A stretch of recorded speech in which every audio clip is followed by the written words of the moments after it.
우리는 종종 우리 주변에서 믿음이 좋고 신앙생활도 열심히 하는 것 같은데 그런 분이 뜻하지 않은 고난과 역경을 당하게 될 때 좀 안타까운 마음이 들기도 하고, 또 왜 믿음 좋은 분들에게 저런 어려움이 생기나 하는 의구심이 생기기도 합니다.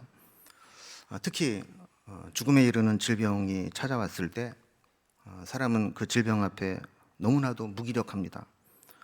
몸만, 육신만 무기력한 것이 아니라 마음까지 약해지게 됩니다.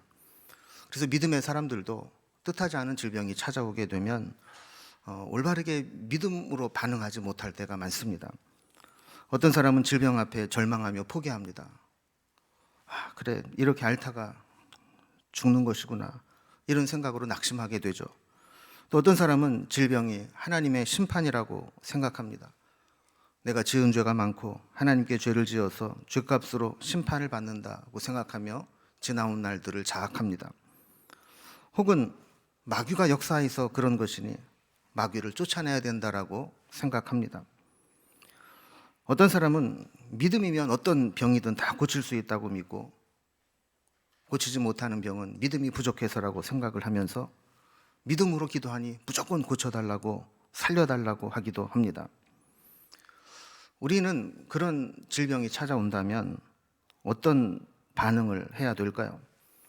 오늘은 히스기야가 죽음에 이르는 질병을 얻게 되었을 때 어떻게 죽음의 위기에서 벗어나는지, 어떻게 하나님 앞에 서게 됐는지, 이 모습을 살펴보면서 죽음의 위기 가운데 있었던 우리가 어떻게 다시 살아나야 되는지 영적인 교훈을 얻고자 합니다.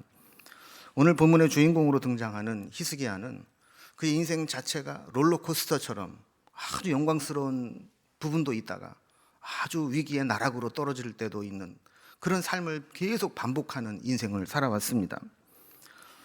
그는 아버지 아하스 왕의 모든 악행을 끊고 올바르게 나라를 개혁하고 회복시키려고 노력했던 왕입니다. 18장 5절에 보면 히스기야가 이스라엘 하나님 여호와를 의지하였는데 그의 전후 유다 여러 왕 중에 그러한 자가 없었으니라고 했습니다.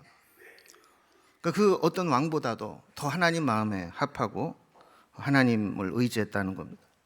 25장 25절에서 요시아와 같이 마음을 다하며 뜻을 다하며 힘을 다하여 모세의 모든 율법을 따라 여호와께로 돌이킨 왕은 요시아 전에도 없었고 후에도 그와 같은 자가 없었더라.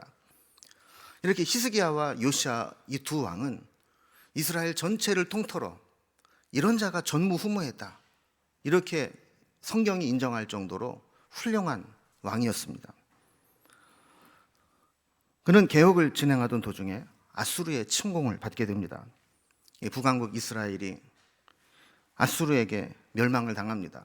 그런데 아수르는 북왕국 이스라엘을 멸망시킨 후에 돌아가지 않고 남왕국 유다를 계속해서 침공을 하며 괴롭힙니다. 히스기야는 어쩔 수 없이 엄청난 조공을 바치면서 화친을 맺었는데 얼마 후 아수르는 그 약속을 깨트려 버리고 다시 군대를 이끌고 쳐들어왔습니다. 그리고 아예 공개적으로 서한을 보내면서 그 서한을 백성들이 알아듣는 언어로 읽게 하면서 아주 굴욕적인 항복을 요구하게 됩니다. 히스기야는 그 서한을 받아들고 주의 성전에 올라가서 하나님 앞에 서한을 펴놓고 기도하면서 하나님의 도우심을 구합니다. 하나님은 히스기야의 기도를 들으시고 이 아수르 군대를 멸하고 어쩔 수 없이 다시 본국으로 돌아가게 만들어 주셨습니다. 이 상황이 있은 후에 그는 이사야 선지자를 통해서 죽고 살지 못할 것이니 네 집을 정리해라라는 충격적인 소리를 듣게 됩니다. 히스기야는 역시 하나님 앞에 기도하면서 그의 질병을 고침받고 생명을 15년이나 연장받는 은혜를 입게 됩니다. 그러나 그의 이 고침받은 사건이 늘 유익한 것만은 아니었습니다. 그는 그때까지 대를 이을 아들이 없었는데 15년의 생명을 연장받으면서 그의 아들 므낫세를 낳게 됩니다. 그런데 병을 낳고 나서 히스기야는 교만해지고 정탐하러 온 바벨론 사신에게 교만한 마음에 자랑하겠다고 그 왕실과 성전의 은밀한 부분까지 다 보여주면서 결국 하나님께 책망을 받게 되죠. 또 아들 교육을 잘못 시켜서 결국 그때 낳은 아들 므낫세는 남왕국 유다에서 가장 악한 왕으로 평가받는 므낫세 왕이 됩니다. 이렇게 히스기야의 인생은 가장 영광스러운 정점을 찍었다가 가장 절망의 나락으로 떨어졌다가 다시 회복하고 은혜를 체험했다가 다시 또 교만하여 떨어졌다가 하는 인생을 계속 반복하는 것을 보게 됩니다. 오늘은 그 중에서 아수르의 침공을 모면하고 난 후에 그의 생명이 다했다는 충격적인 소식을 들었던 내용을 살펴보게 됩니다. 20장 1절에 보면 그때 히스기야가 병들어 죽게 되매 아모스의 아들 선지자 이사야가 그에게 나와서 그에게 이르되 여호와의 말씀이 너는 집을 정리하라 내가 죽고 살지 못하리라 하셨나이다. 이 이야기를 전합니다. 여기 나오는 그때는 바로 이렇게 아수르로 인한 엄청난 고통에서 해방될 때입니다. 조금 자세히 설명을 드리면 아수르는 유다를 침공하게 되었고 히스기야는 망하지 않기 위해서 성전과 왕궁 곳간에 있는 은을 다 바쳤습니다. 뿐만 아니라 성전 문과 기둥에 입힌 금까지 다 벗겨서 조공으로 바쳤습니다. 그런데 얼마 후 아수르는 약속을 어기고 사네립이 랍사게를 보내서 백성들이 다 알아듣는 아람어로 위협하고 모욕적이고 굴욕적인 복종을 요구했습니다. 겨우 이 문제를 해결했는데 이제 선지자 이사야가 찾아와서 그에게 병든 사실을 이야기하면서 이제 생명 다했으니 생을 마감할 준비를 하라는 이야기를 듣습니다.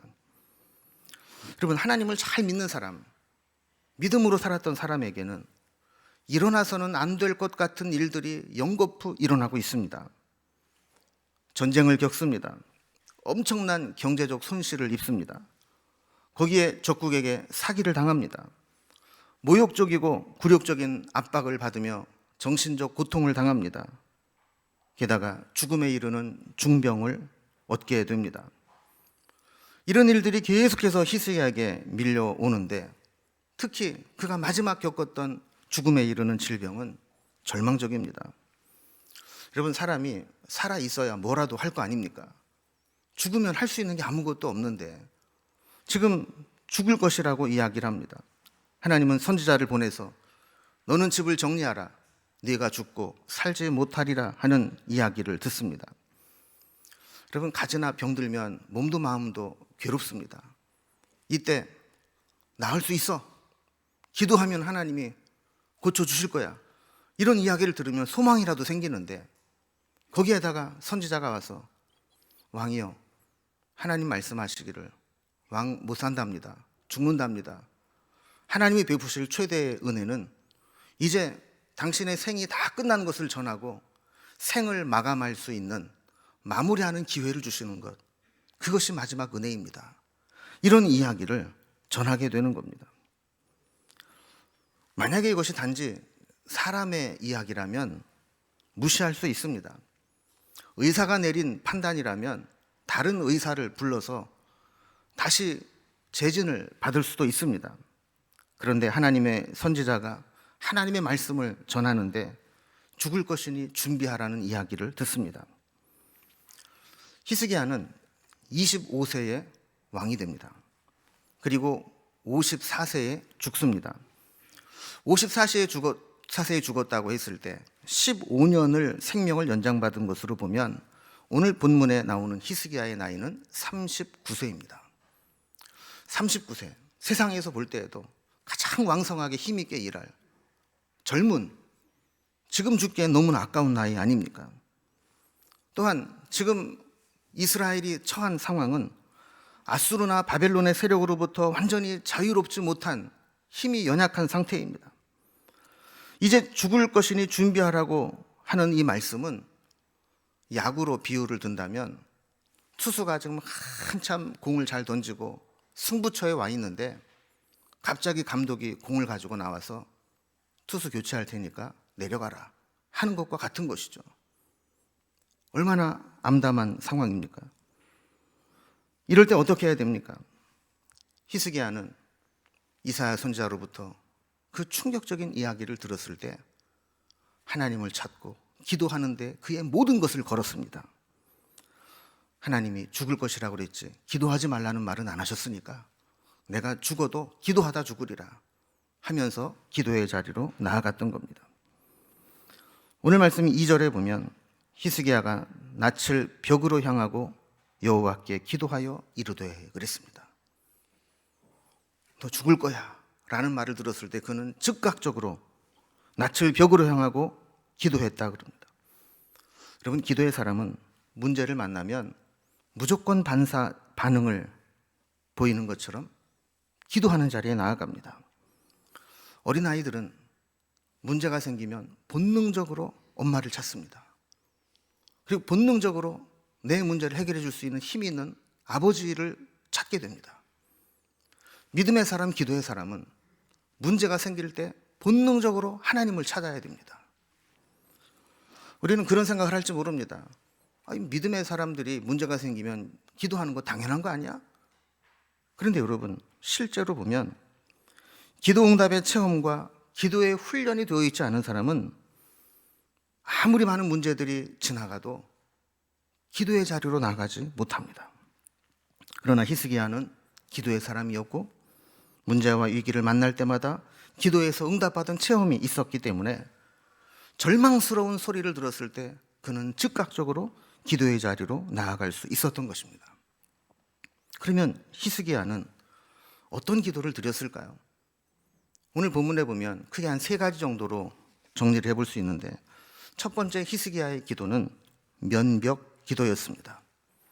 면벽 기도, 낯을 벽으로 향하고 기도했다는 것입니다. 히스기야가 얼굴을 벽을 향하여 기도했다. 무슨 의미가 있을까요? 성경학자들은 몇 가지 의미를 부여합니다. 아마도 그가 병들어서 성전에 가지 못해서 성전에 가장 가까운 벽, 성전을 향한 벽을 향해서 기도했을 것이다 해석을 하기도 합니다. 어떤 사람은 하나님 앞에, 하나님 지금 제 심정이 이렇게 벽을 만난 심정입니다, 이것을 토로하기 위해서 벽으로 나아갔다라고 해석하기도 합니다. 그러나 대부분의 성경학자들이 히스기야가 벽을 향하여 기도한 것은 면벽 기도에 의미가 있다는 겁니다. 면벽 기도는 기도의 방해 요소가 될 수 있는 것들을 차단하고 오직 하나님만 바라보겠다는 표시입니다. 아까도 말씀드린 것처럼 믿음의 사람이라고 해서 문제가 생겼을 때 바로바로 기도의 자리로 나아가는 것이 아닙니다. 우리의 기도를 못하게 만드는, 우리로 하여금 기도의 자리에 나가지 못하게 방해하는 것들이 많습니다. 수많은 기도의 대용품들이 우리를 미혹합니다. 기도하지 않고 하나님을 찾지 않고 우리가 할 수 있는 다른 것들을 생각난 것들을 시도하게 합니다. 때로는 불안과 불신과 낙심과 조급함 같은 복잡한 감정들로 인해 쉽게 기도해야지라는 생각을 못하게 만듭니다. 설령 힘겹게 기도하는 자리에 나왔다 할지라도 너무 복잡한 심경에 기도에 집중하기가 어렵습니다. 번뇌와 번민, 한숨만 쉬다 돌아갑니다. 그래서 우리는 얼굴을 벽으로 향하고 집중하여 적극적으로 하나님을 찾는 노력이 필요한 것입니다. 하나님만이 내 문제를 해결해 주실 수 있는데 우리 주변에는 하나님 말고 다른 방법으로 해결하려는 유혹들이 너무나 많습니다. 이것을 차단하고 기도의 자리로 나가 하나님만 붙잡는 것, 이것이 면벽 기도입니다. 여러분은 문제가 생길 때마다 어떻게 기도하십니까?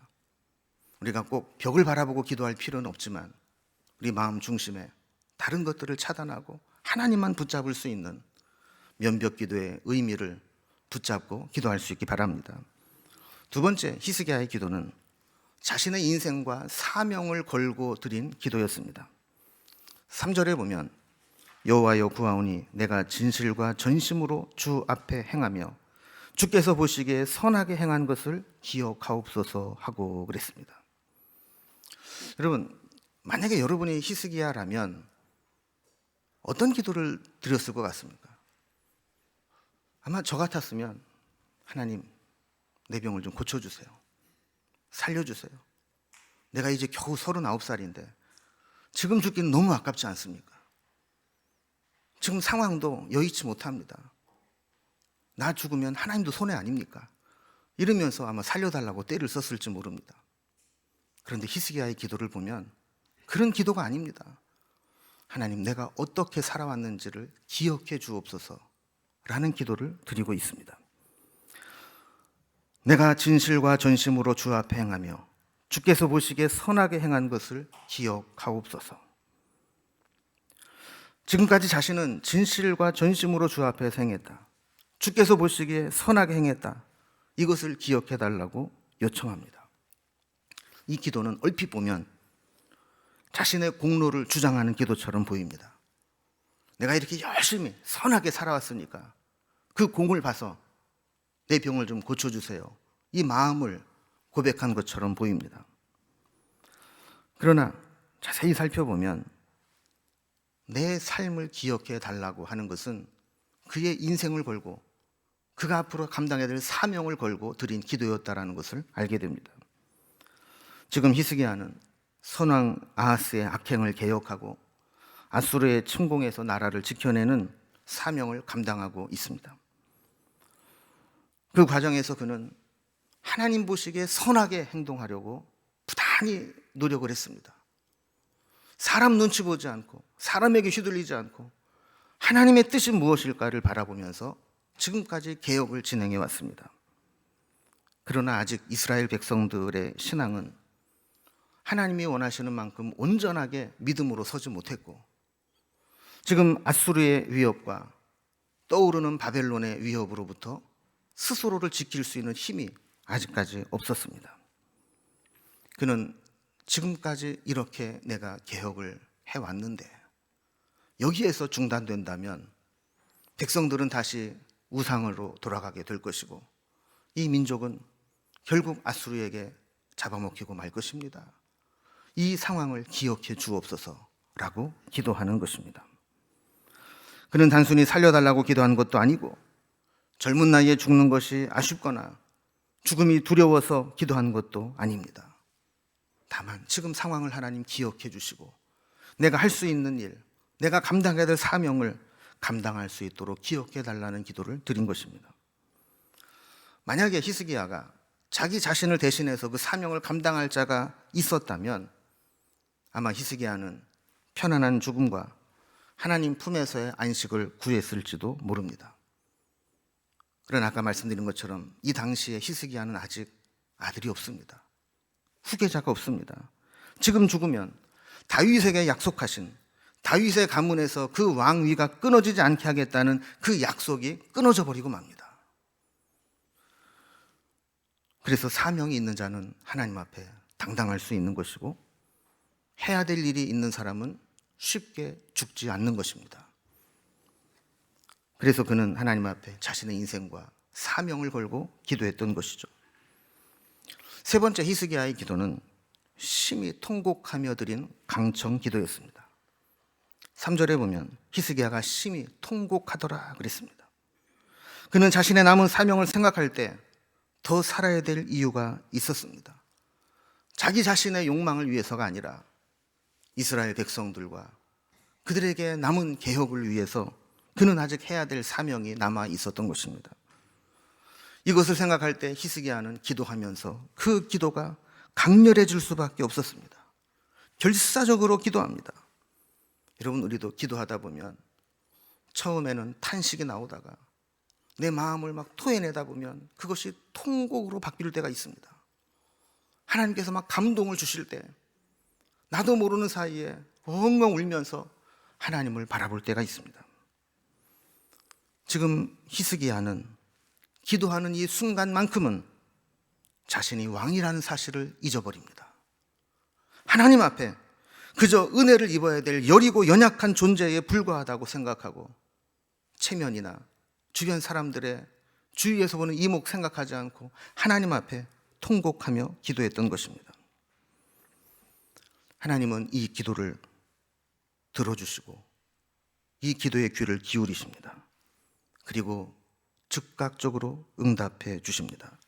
4절에 보면 이사야가 성읍 가운데까지도 이르기 전에 여호와의 말씀이 그에게 임하여 이르시되 그랬습니다.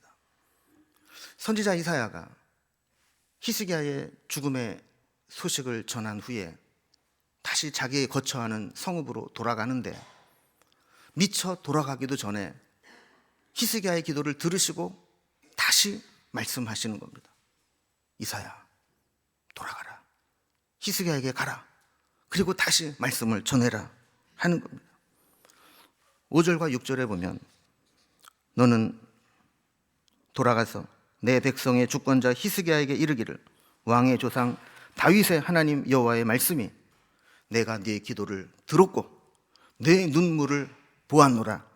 내가 너를 낫게 하리니 네가 3일 만에 여호와의 성전에 올라가겠고 내가 네 날에 15년을 더할 것이며 내가 너와 이 성을 아수르 왕의 손에서 구원하고 내가 나를 위하여 또 내 종 다윗을 위함으로 이 성을 보호하리라 하셨다 하라 하셨더라 그랬습니다. 하나님은 분명히 말씀하십니다. 내가 내 기도를 들었고 내 눈물을 보았노라. 예수님을 알지 못하는 사람에게 가장 큰 복음은 예수 믿으면 구원받는다는 사실입니다. 그리고 이미 믿음으로 구원받은 자에게 가장 큰 복음은 하나님이 우리의 기도를 들으시고 우리의 눈물을 보고 계신다는 사실입니다. 이 사실은 지금도 변하지 않습니다. 우리가 하나님을 찾고 부르짖고 기도할 때 하나님은 우리의 기도를 들으시고 통곡하며 눈물로 기도할 때 그 눈물을 지켜보시고 세시는 분이 하나님이십니다. 하나님의 응답을 보면 몇 가지 내용을 담고 있습니다. 첫 번째 응답은 내가 너를 낫게 하리니 3일 만에 성전에 올라가겠고 라는 기도입니다. 아마도 그의 질병이 피부 질환이 아니었나 하는 생각을 해보게 됩니다.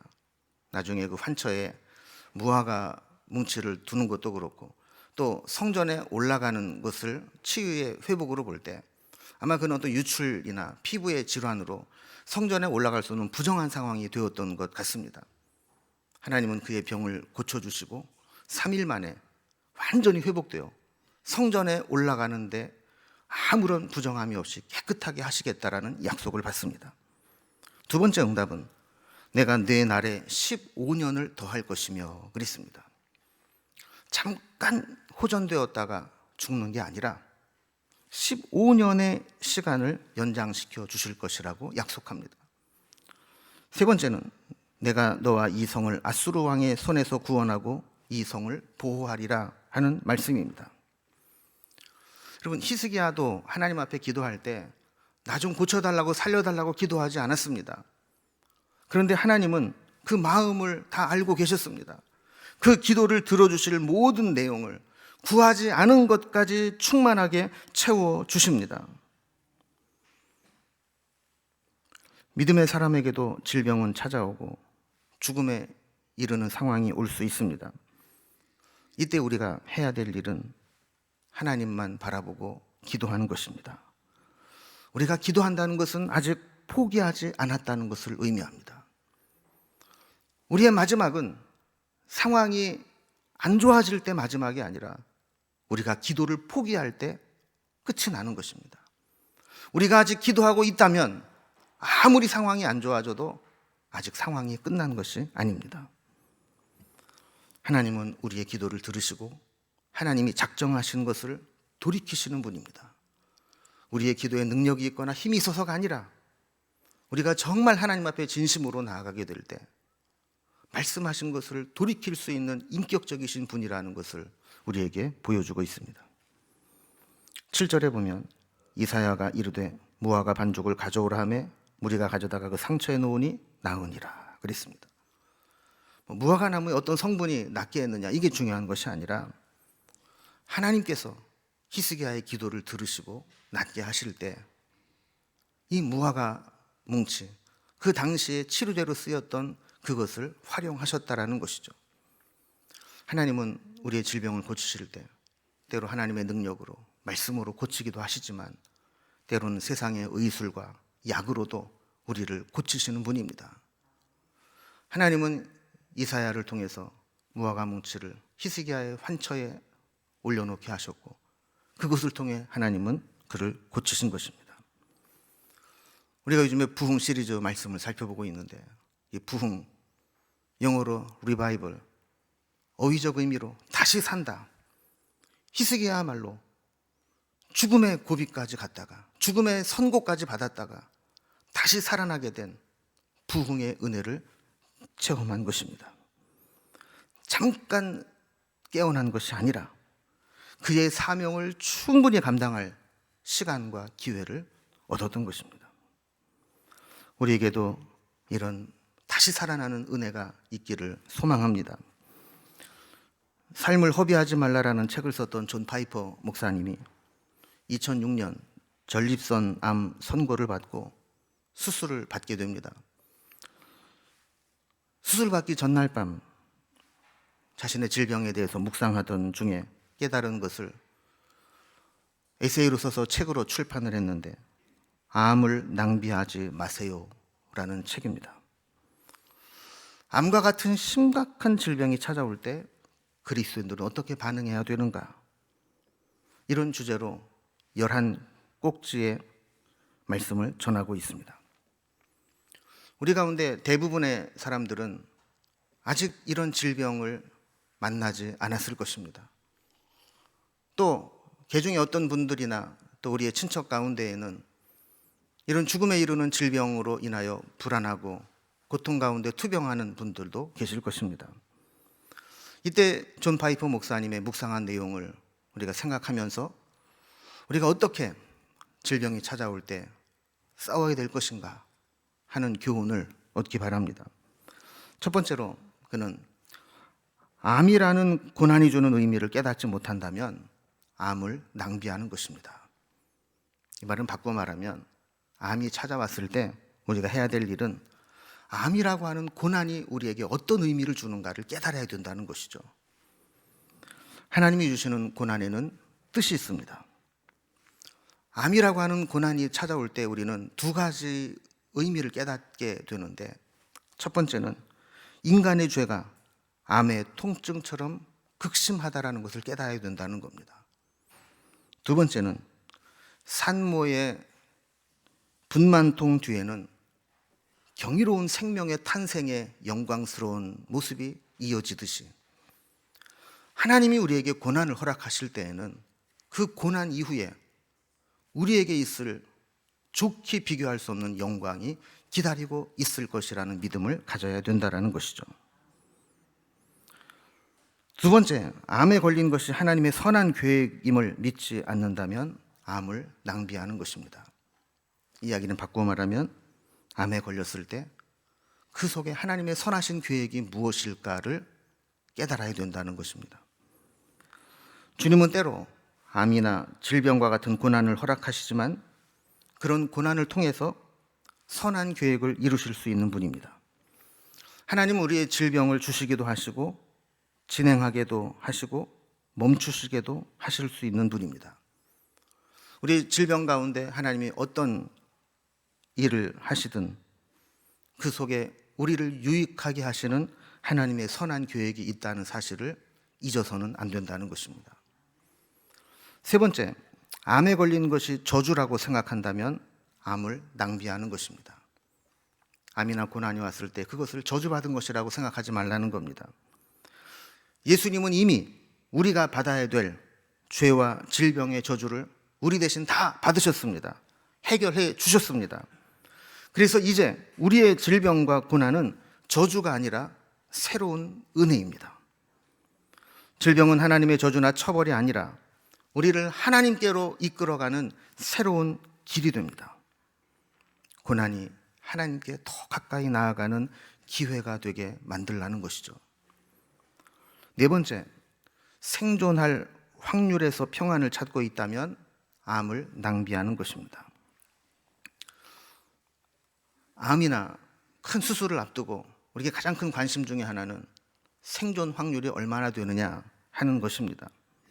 그런 하나님이 우리에게 원하시는 것은 생존 확률이 몇 프로나 되느냐, 여기에 매달리지 말고 주께서 우리의 마음을 이 질병이라는 것을 통해 완전히 무너뜨리고 온전히 하나님만 의지하게 하려는 계획을 알아야 된다는 것입니다. 여간에서 우리의 자아, 옛사람 깨지지 않습니다.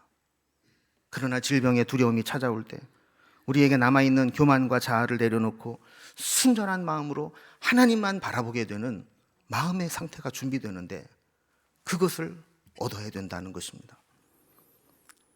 다섯 번째로, 죽음에 대해 묵상하기를 피한다면 암을 낭비하는 것입니다. 우리는 누구나 죽음을 경험합니다. 생의 마지막 순간은 예기치 못한 순간에 순식간에 다가올 수 있습니다. 그런데도 불구하고 사람들은 평소에 죽음 이후에 하나님과 대면하여 마주하게 될 것을 묵상하거나 준비하지 못하고 살아갑니다. 그러나 질병이 찾아오면 죽음을 묵상하게 되고 내게 남은 생애를 어떻게 살아갈 것인가에 대한 주님의 지혜를 얻게 됩니다. 그래서 우리는 한 번쯤 질병과 고난이 찾아올 때 주님 앞에 서게 될 날, 그 죽음을 묵상하고 남은 인생을 살아갈 것을 준비해야 합니다. 여섯 번째, 투병 중에 예수님보다 자기 목숨을 더 사랑한다면 암을 낭비하는 것입니다. 암에게 패배하는 시점은 암으로 죽음에 이르렀을 때가 아니라 암 때문에 예수님을 사랑하지 못하게 될 때라고 이야기합니다. 우리는 하나님의 선하신 뜻 가운데 때로는 우리가 생각한 대로 치료가 잘 돼서 완쾌가 될 수도 있고, 때로는 더디게 치료가 진행될 수도 있고, 때로는 우리의 생각과 다른 결과를 얻을 수도 있습니다. 그러나 중요한 것은 그 결과 때문에 주님과의 관계, 주님을 향한 우리의 신뢰와 사랑이 식어서는 안 된다는 것입니다. 일곱 번째, 하나님에 대해서보다 암에 대해 더 열심히 공부한다면 암을 낭비하는 것입니다. 암 치료에 대해서 아는 것이 잘못은 아닙니다.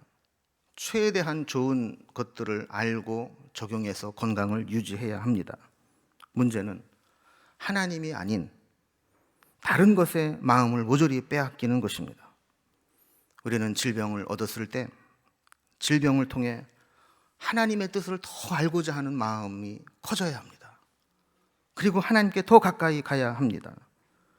투병 중에 하나님의 말씀이 아닌 질병에 대한 글을 읽는 데만 열중한다면 하나님께서 우리에게 질병을 주신 이유를 허비하는 것이라는 것이죠. 여덟 번째, 투병 중에 서로 사랑하지 않고 자신을 고독 속에 가둔다면 암을 낭비하는 것입니다. 그랬습니다. 많지는 않지만 어떤 분들은 질병을 얻게 되면 아무에게도 이야기하지 않고 혼자 그 질병의 짐을 감당하다가 고독하게 생을 마감하는 분들이 있습니다. 그러나 질병을 통해 우리는 뜨거운 사랑을 나누고 위로할 수 있습니다. 질병이 있을 때 사랑하는 가족들, 사랑하는 교우들이 더 뜨겁게 기도해주고 더 뜨겁게 위로해주면서 우리에게 주신 사랑을 나눌 수 있습니다. 그래서 우리는 질병으로 인해 고독 속에 숨어서 사랑할 기회를 날려버려서는 안 된다는 것입니다. 아홉 번째, 암에 걸렸다고 소망 없는 사람처럼 슬퍼한다면 암을 낭비하는 것입니다. 그리스도인들도 슬픔을 당할 수 있습니다. 그러나 그들이 당하는 슬픔은 세상에서 당하는 슬픔과 다른 특이한 점이 있습니다. 극심한 비통함 가운데서도 예수님을 믿는 자들의 내면 깊숙한 곳에서는 소망이 솟아오르고 있다는 것입니다. 그래서 암에 걸렸다고 해서 소망 없는 사람처럼 슬퍼할 것이 아니라 우리는 하나님과 더불어 영원히 살아갈 존재라는 것을 깨닫고 소망을 품어야 합니다. 열 번째로, 암에 걸린 후에도 죄에 대해 무감각하다면 암을 낭비하는 것입니다. 질병은 우리 안에 남아있는 끈질긴 죄악을 죽일 수 있는 힘이 있습니다. 건강하고 잘 풀릴 때에는 내 멋대로 살아가고 우리서 깊숙이 뿌리내리고 있는 죄를 끊어버리지 못합니다. 그러나 질병으로 인해서 힘도 없고 소망도 없어지게 되면 죄와 싸워서 죄의 뿌리를 뽑을 수 있는 기회가 된다라는 것이죠. 11번째, 암을 통해 예수님의 영광을 증거하지 않는다면 암을 낭비하는 것입니다. 세상에 어떤 일도 우연히 일어나지 않습니다. 거기에는 주권자 하나님의 뜻이 있습니다. 고난은 위기가 아니고 하나님의 영광을 드러낼 기회가 됩니다. 여러분, 우리가 성공했다고 항상 하나님의 영광을 드러낼 수 있는 것은 아닙니다. 반대로 우리가 실패하고 고난을 당한다고 해서 항상 하나님의 영광을 가리는 것도 아닙니다. 우리가 어떻게 반응하느냐에 따라서 고난 가운데도 영광을 드러낼 수 있고 성공 가운데도 영광을 가리울 수 있는 것입니다. 우리는 고난당할 때 그 고난의 현장에서 하나님의 영광을 드러낼 수 있게 해달라고 기도하며 준비해야 합니다. 존 파이퍼 목사님은 책을 마무리하면서 마지막 장에 이러한 글귀를 적어 놓았습니다. 주님을 만날 그날까지 건강과 질병 그 무엇도 낭비하지 않고 하나님의 영광을 위해 모든 것을 사용하기를 원합니다. 하나님께서 우리에게 건강을 주셨다면 그 건강을 헛된 것에 낭비하지 말아야 된다는 것입니다. 또 하나님께서 우리에게 질병을 주셨다면 그 질병 때문에 고통만 당하고 손해만 보는 것이 아니라 그 질병 속에 우리에게 찾아오시는 하나님의 뜻을 분별하고 질병으로만 얻을 수 있는 유익을 얻으라는 것이죠. 우리가 어떤 상황 가운데 있든지 주님은 다시 우리를 살리실 수 있는 능력이 있는 분임을 믿습니다. 하나님이 히스기야의 기도를 들으시고 죽음을 선고했지만 다시 살려주시고 그 사명을 완수할 수 있는 기회를 주신 것처럼 하나님이 우리에게도 생명을 주신다면 그 생명이 어떤 의미가 있는가를 묵상하며 우리의 인생을 허비하지 않고 주님 앞에 설 때까지 믿음으로 승리하는 삶을 살아갈 수 있기를 주님의 이름으로 기원합니다. 기도하겠습니다.